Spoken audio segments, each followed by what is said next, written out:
Oh, it doesn't seem right that I was born white and my parents don't fight. Told me they love me. Okay, government students, it's been a long journey to get ourselves here, but this is where we're going to start talking about your projects.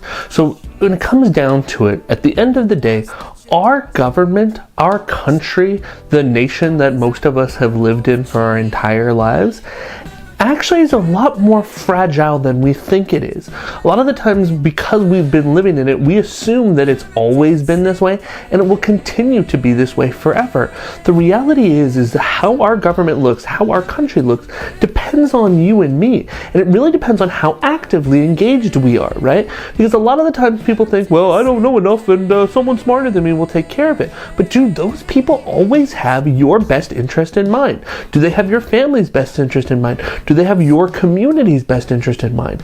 Arming ourselves with knowledge is the best way to be able to fight the injustices that people are going to throw your way. So let's get into this, right? Now, traditionally in this class, at this point in time, you would be preparing for a debate, right? You and another student would be going head to head, trying to figure out a topic and see who wins. I would be judging you. It would be really like a whole big deal, but we're obviously not going to do that, right?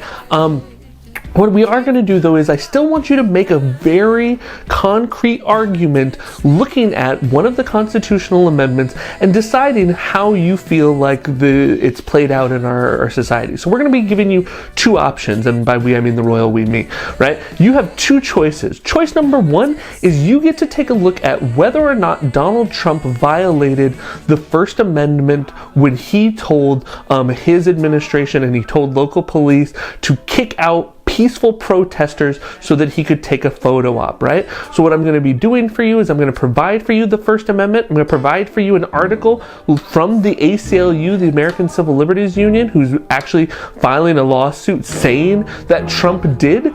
And then I'm going to expect you to write a 5-paragraph response, either agreeing with the ACLU saying that Trump did violate those protesters' First Amendment rights, or siding with Trump saying no, he has the right to kick out whoever he wants from whatever city he wants because he's president, right? So that's option number one. Option number two is going to be looking at what's going on with voting in America, right?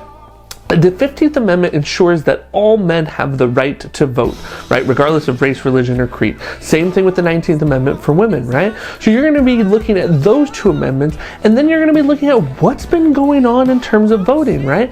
In America, voting has been heavily restricted, primarily in communities of color.